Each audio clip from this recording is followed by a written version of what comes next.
ফেসবুকের আবিষ্কর্তা mark Zuckerberg তার একটা আমি এক জায়গায় তার একটা কথা পড়েছিলাম, সবাই শুনি মন দিয়ে। মার্ক জুকারবার্গ তোরা চিনিস কিনা জানি না, আমরা যখন ছোট ছিলাম তখন ফেসবুক আসেনি।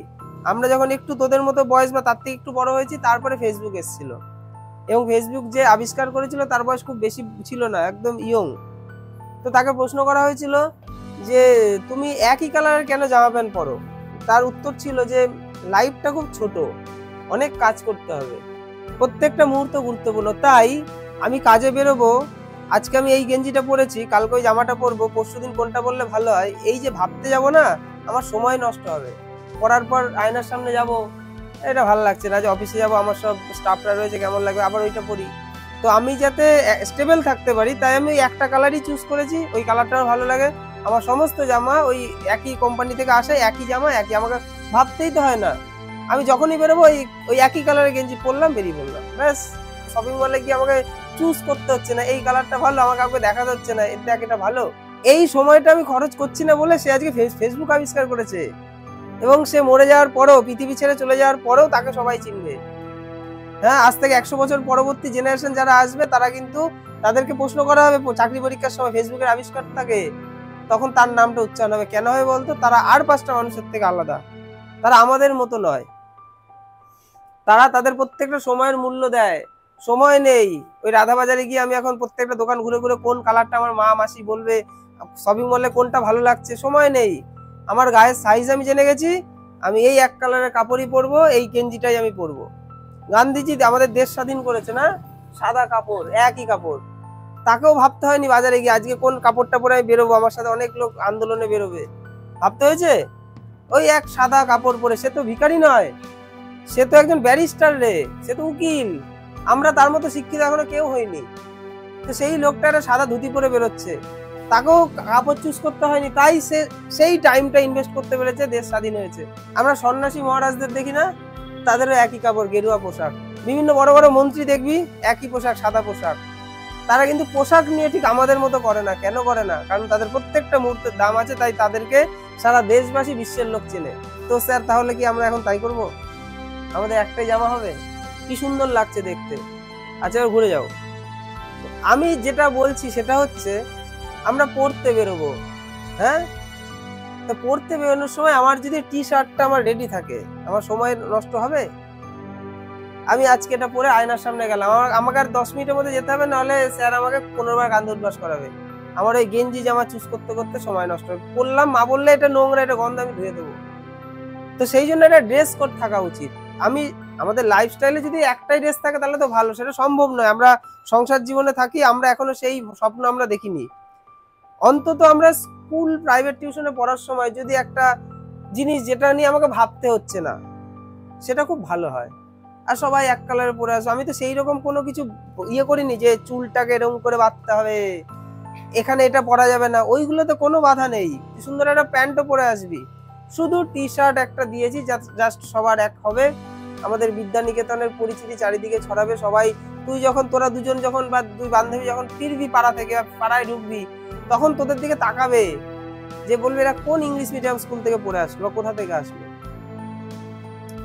দিয়ে তখন তোরা বলবি এখানে পড়ি, বলবে এ সৌরভ স্যার, দেখনদারি বেশি, এর দেখায় বেশি, এ কি করে তার থেকে বেশি দেখনদারি ব্যাপারের মধ্যে, এ কি পড়ায় নাকি থরি। তখন বলবি এ দেখো পেছন দিকে এখানে লেখা আছে, কোথায় লেখা আছে? এই লোগোর মধ্যে, বা পেছন দিকে যেটা লেখা আছে ওটাই হচ্ছে স্যারের ইউটিউব চ্যানেল। তুমি সার্চ করো, সাবস্ক্রাইব করবা না, লাইকও করবা না, তুমি একটা জাস্ট তার ভিডিও ক্লিপ দেখো। ভিডিও ক্লিপ বলতে কোনো জ্ঞানের কথাও শুনতে হবে না, সে একটা টেক্সটের রিডিং পড়াচ্ছে ইংলিশ, দেখো সে কিভাবে পড়াচ্ছে। এবং তুমি তোমার ছেলে বা মেয়েটা যেখানে পড়তে যায়, তাকে জিজ্ঞাসা করো তোমার টিচারটা কি তোমাকে এভাবে পড়ায়? এই স্যার এমন কিছু ইউনিক জিনিস করেছে যেটা নবদ্বীপে আর কোনো টিচার করতে পারেনি, এবং এরকম ভাবে ধরে ধরে আমাদের স্কুলের টিচাররাও পড়ায় না। আমি যেটা শুরু করেছি এটা জাস্ট শুরু, এটা ট্রেলার, আরো অনেক কিছু তোরা দেখতে চলেছিস। বিশেষ করে প্রথমে আমি ইংলিশটার উপর জোর দিয়েছি, তারপর আস্তে আস্তে বাকি তো সাবজেক্টগুলোতে আমি পিডিএফ নোটস তৈরি করেছি, এগুলো আরো আপডেটেড হবে। এবং এই ইংলিশের এখন আমরা টেক্সট বুঝছি, এরপর আমরা কি বুঝবো? এরপর আমি অ্যাক্টিভিটিগুলো সমস্ত ডিজিটাল বোর্ডে ধরে ধরে বোঝাবো, গ্রামার বোঝাবো, সেট করব, যে জিনিসগুলো তোরা কোথাও পাবি না। তখন আমরা সেই পাড়ার লোকটাকে বলবো যে তোমার ছেলে মেয়েটা এরকম কোথাও পড়ে না। তো আমাদের স্যার সুন্দর পড়ায়, খুব পরিশ্রম করে পড়ায়, সারাদিন পড়ানো নিয়ে থাকে, মন দিয়ে সে যেমন পড়ায় তেমন সে এটাও করতে চায় যে পরিচিতিটাও সারা নবদ্বীপে ছড়াতে চায়। কারণ একজন যদি খুব ভালো দক্ষ কিছু একটা তৈরি করে, মানে তার মধ্যে দক্ষতা খুব রয়েছে, সে খুব ভালো পারে, কিন্তু সে প্রচার করে না, তার জীবনে কোনোদিন গ্রোথ আসবে না। একজন সে খুব প্রচার করে কিন্তু ভালো পড়ায় না, বা জিনিসটা ভালো তৈরি করে না কিন্তু প্রচার করে, তারও জীবনে গ্রোথ কোনোদিন আসবে না। যে যে কাজটা করছে খুব মন দিয়ে 100% দিয়ে করবে, খুব ভালো মতো করবে, এবং তার সাথে তাকে প্রচার করতে হবে।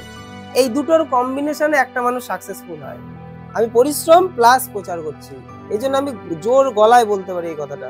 এই জন্য আমি আজকে তোদেরকে টি শার্ট দিচ্ছি। আজ থেকে 5-7 বছর আগে, 10 বছর আগে যখন পড়াতাম, তখনও মন দিয়ে পড়াতাম, কিন্তু তখন এতটা আপডেটেড আমি ছিলাম না এখন যতটা হয়েছি।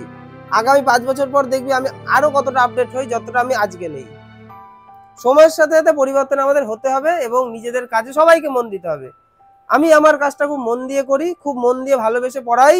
আমার পড়ানোর জন্য কোনো বিরক্তি বোধ আসে না যে 4:30 বাজে শুয়ে রয়েছি, 5টা থেকে পড়ানোই, আবার তো পড়াতে হবে।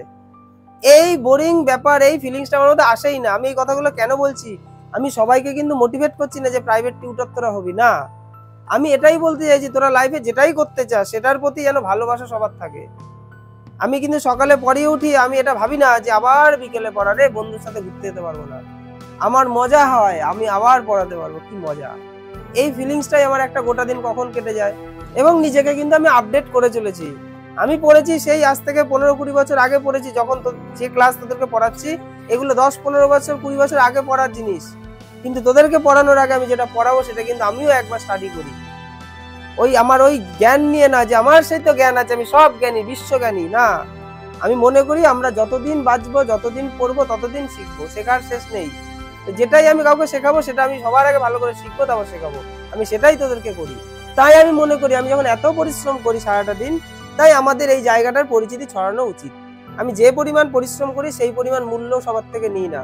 তোরা যারা ক্লাস 8 পর্যন্ত সব সাবজেক্ট পড়িস, তোরা এই জিনিসটা বুঝিস কিনা জানি না, তোরা যখন 9-10-এ উঠবি, আলাদা আলাদা প্রাইভেট টিউটর হবে, তখন জিনিসগুলোকে ফিল করতে পারবি যে কতটা পরিমাণ খরচ আলাদা আলাদা টিচার নেওয়াতে। যেটা এখানে হয়ে যাচ্ছে, এমন নয় যে ক্লাস 8 পর্যন্ত সব সাবজেক্ট হয়ে যাচ্ছে মানে ওই ধরা ছোঁয়া করে কিছু একটা পড়িয়ে দিয়ে চলে যাচ্ছে, এমনটাও নয়। তো আমি আমার পরিশ্রম করছি, করে যাব, এবং আমি ভালো করে পড়াবো এবং তার মানে তার প্রচারও করব। এখানে আমায় কেউ আটকাতে পারবে না। তো তার জন্য একটা বড় পদক্ষেপ হচ্ছে আমি এই যে টি শার্টটা বানিয়েছি। এখানে সব দিক দিয়ে একটা ভালো জিনিস, সব দিক দিয়ে মানে ওই যে বললাম আমাদের বেরোনোর সময় আর চুজ করতে হবে না পড়তে যাওয়ার সময় যে কি পরবো। এখন একটা নিলাম, 2-3 মাস পর যদি সম্ভব হয় আরেকটা কিনে নিলাম, দুটো থাকলো, একটা ধোয়া থাকলো, যখনই পড়তে আসবো ব্যাস আমি রেডি, টি শার্টটা পরলাম, বেরিয়ে গেলাম। আমার এখানে সময় ইনভেস্ট হলো না, এবং যেটা নিয়েছি সেটা কাপড় ভালো, দেখতেও সুন্দর, আমাকেও দেখতে ভালো লাগছে, তাহলে কেন আমি পরবো না। এবং স্যারকেও একটু হেল্প করা হচ্ছে, বিদ্যানিকেতনকেও হেল্প করা হচ্ছে। বিদ্যানিকেতন যাতে একটা বড় জায়গায় যায় সেই হেল্পটাও কিন্তু এই টি শার্টটা পড়ার মধ্যে দিয়ে, যে এই টি শার্টটা নিয়ে পড়ছে মানে সে কিন্তু আমাকে এবং বিদ্যানিকেতন কোচিং সেন্টারটাকে হেল্প করছে যাতে এই জায়গাটা বড় হয়। এই জায়গার গ্রোথ আসলে আমাদের সবার গ্রোথ আসবে। আমার উন্নতি হলে তোদের উন্নতি হবেই, আর আমার উন্নতি না হলে আজ হয়তো আমাকে কোনো কাজ করতে করতে তোদেরকে টিউশন পড়াতে হবে, আর তখন আমি হয়তো এভাবে মন দিয়ে পড়াতে পারবো না যতটা মন দিয়ে আমি এখন পড়াই। তাই আমার সবার কাছে এই মানে আর্জি থাকবে, আমার কাছে অতগুলো টি শার্ট নেই, আর অল্প কটাই রয়েছে, যে কটা যারা বলেছে তাদেরকে আমি এখন দিয়ে দেবো। তো আমি চাইবো, যেহেতু এটা পুজোর সময়, পুজোর সময় অনেকেই টাকা পায় জামা কাপড় কেনার জন্য, একটা নয় টি শার্ট আমরা পরার জন্যই কিনলাম, তো সেইটা যদি সবাই একটু করতে পারিস, এবং সেটার মূল্যও কিন্তু খুব বেশি নয়, আমি বলেছি 300 টাকা নেব, কারণ আমার 400 টাকার বেশি খরচ। তার সাথে আমি উপহার হিসেবে একটা আমি বিদ্যানিকেতনের লোগো দিচ্ছি, জাস্ট একটা পেন দিচ্ছি। আমি বলেছি আবার একটা ছবিও তোদের তোলা হবে এই টি শার্টটা পরার পর, সেই ছবিটা আমি বের করে প্রিন্ট আউট করে ল্যামিনেশন করেও তোদেরকে দেবো। তাহলে এই খরচগুলো তো নিচ্ছি না। আমাকে কিন্তু অনেকে নেগেটিভ ভাবে দেখে, অনেক কিন্তু বাধা আমাকে সাথে নিতে হয়। এই যে এই নামটাও নিতে ইচ্ছা করছে আমার, কিন্তু নিতে পারবো না। একজন গেল এখান দিয়ে কেমন তাকাতে তাকাতে, একটা মানে টোন কাটার প্রক্রিয়া এসে গেল এখান দিয়ে, ঠিক আছে। আমি তার নামও নেবো না, সে কোন সংস্থার লোক সেটা বলাও ঠিক নয়, কারণ সে যখন দেখতে পারবে সে আবার আমার উপর রেগে যাবে। মানে সে কিন্তু কোনো না কোনো কর্মে রয়েছে, আমারও কিন্তু এটা কর্ম, তার কর্মে গিয়ে কিন্তু আমি প্রহসন করছি না, আমি কিন্তু মানে খেলার ছলে দেখছি না। মানে তুই ফুটপাতে কেউ কিছু বিক্রি করছে তার সামনে দিতে এই করতে করতে যাস, এবং দেখাতে টোন কাটতে কাটতে যাস, তার একটা কষ্ট লাগবে না? হ্যাঁ, কোনো কাজকে ছোট করা উচিত, কিন্তু সে যখন যাচ্ছে দেখছি তার মধ্যে একটা টোন ভাব, তার এক্সপ্রেশন সমস্ত কিছুতে ধরা পড়ছে, আমার সিসিটিভি ক্যামেরায় ধরা পড়ছে তার হাব ভাব, এবং সে আরো দুজনকে গিয়ে বলছে কি বাবা কি লেভেল, এরকম করে একটা টোন কাটার ব্যাপার। তাদের সামনে আমি, তাদের জন্য আমি আরো জোর পাচ্ছি যে না, আমায় কিছু করতেই হবে। আজ যারা টোন কাটবে কাল তারাই বলবে না এই ছেলেটার মধ্যে অন্য কিছু ছিল, আমরা জানতাম এই কিছু একটা করবে, তাই বড় একটা জায়গায় সে গেছে। এই তারাই বলবে যারা আজকে আমাকে টোন কাটবে। মানে আমি লাইফে যদি মানে বড় কিছু করতে পারি, এটা এক্সাম্পল তোদের কাছে, তোরাও লাইফে একই রকম ভাবে বড় কিছু করতে পারবি। যে আমি মানুষের, আমি পারলে তোরা কেন, কিছু তো করতে হয় রে বাবা। আমাদের বন্ধু বান্ধবরা সব তো গেম ফেম খেলে জীবন কাটাচ্ছে, তাদের ভবিষ্যৎ নিয়ে কোনো চিন্তা ভাবনাই নেই। আমাদের চিন্তা ভাবনা আছে, কারণ তারা যখন একটা কর্মে নিযুক্ত হবে তখন আমরা সেই কর্মের সিইও হয়ে যাব, আমাদের আন্ডারে তারা কাজ করবে। কেন? কারণ তারা আজকে রাজার মতো জীবন কাটাচ্ছে, তারা আজকে গেম খেলছে, তাদের মূল্যবান সময়ের কোনো গুরুত্বই নেই, তাই তারা বড় কিছু জায়গায় যেতে পারবে না। তারা হবে আমাদের আন্ডারে কোনো একটা চাকর বাকর, কোনো একটা অফিস আদালতের। আমাদের সময়ের মূল্য আছে। হ্যাঁ, আমরা লাইফটাকে উপভোগ করব, সাথে আমাদের পড়াশোনা এবং কেরিয়ারে যেটা করতে চাই সেটাকে সাথে নিয়েই করব। এটাই আমাদের বিদ্যানিকেতন শেখা, এটাই আমাদের স্যার শেখা, এবং এই জন্যই আমরা এই বিদ্যানিকেতনকে আমাদের টি শার্টে নিয়ে আসতে চাই। তো আমি চাইবো টি শার্টটা সবাই নিস, যাদের আমি দিতে পারবো না, যদি কেউ নিতে চাস, ওই যে আমি এখানে লিখে দিয়েছি, হ্যাঁ, নিজেদের নাম, ক্লাস এবং সাইজ এই তিনটে লিখবে এবং 50 টাকা দেবে। তাহলে সেটা কি একটা অ্যাডভান্স হলো, তোমার জন্য ওটাকে আমি সংরক্ষণ করে রাখলাম, দিয়ে পরবর্তীতে আমি আরো অল্প কিছু অর্ডার দেবো। তো সেই নামের ওপর ডিপেন্ড করেই আমি অর্ডার দেবো, কারণ অর্ডার দিতে হয় যে টাকাটা পেমেন্ট করতে হয়, পুরোটাই আমাকে নিজের থেকে করতে হয়। তারপর আমাকে কেউ হয়তো যেটা আমি চাইছি সেটারও কম কিছু জন দেবে, সেটাও আমি নেবো। আমি কাউকে দাম দর, আমি কোনো ব্যবসা বাণিজ্য করছি না। কারো যদি বাড়ির লোক বলে না একটু কম নাও 50 টাকা, দেবেন, আমি কি, আমি তো এমনি 100 টাকা কম নিচ্ছি, তারপরে যদি আপনি কম দেন আমার কোনো সমস্যা নেই। কিন্তু আমি চাই সবাই নিক, এবং যেটা নেওয়া উচিত তার থেকে কমই নিচ্ছি, সেটাতে সবার নেওয়া উচিত। তারপর কেউ কিছু বললে আমার কিছু করার নেই, আমি দেবো। কিন্তু আমি চাই যাতে তোরা নিস, যাতে পড়তে বেরোনোর সময় আমাদের টি শার্ট নিয়ে কোনো চুজ না করতে হয়, এবং তোরা যখন বাড়িতে ঢুকবি তখন পাড়ার লোক দেখে যেন বুঝতে পারে হ্যাঁ ওইখান থেকে এরা পরে আসলো। এবং এই টি শার্ট পরে আমরা অন্য কিছু করবো না, কোনো খেলাধুলা, কোনো ঘোরা, অন্য কোনো প্রাইভেট টিউশনে পড়তে যাওয়া, কোনো স্কুলে যাওয়া, এইসব কিচ্ছু করবো না। এটা শুধুমাত্র এই বিদ্যানিকেতনের জন্য সংরক্ষণ করা থাকবে। এখন একটা নেব আমরা, যদি ভবিষ্যতে প্রয়োজন হয় আর একটা নেব, দুটো নিয়ে আমরা অল্টারনেট করে পড়বো। যারা মানে এখন তো পাবি না সবাই, যারা নিবি তারা ওই নাম নথিভুক্ত করে দিস, আমি তাদের জন্য একটা লিস্ট বানিয়ে আমি আর কতগুলো অর্ডার দিতে পারি আমি সেই অর্ডার করবো। এগুলো কিন্তু কোনো, এই যে টি শার্টটা আমি পরে রয়েছি এইটা আমি শপিং মল থেকে 500 টাকা দিয়ে কিনেছি, এবং এই লোগোটা লাগাতে আমার 100 টাকা খরচ হয়েছে, 600 টাকা। কিন্তু এই টি শার্টের থেকে এই টি শার্টটা পরে অনেক বেশি আরাম, কারণ এটা হচ্ছে সিনথেটিক কাপড়ের। তো এটার দাম, এটাতে খরচ হয়েছে 600 টাকা, এটাতে খরচ হয়েছে 400 টাকা। এই 600 টাকাটা আমাকেই দিতে হয়েছে, আর এখানে আমি 300 টাকা নিচ্ছি, মানে অর্ধেক দামে তোদের ভালো কোয়ালিটির কাপড় এবং সমস্ত কিছু দেওয়া হচ্ছে।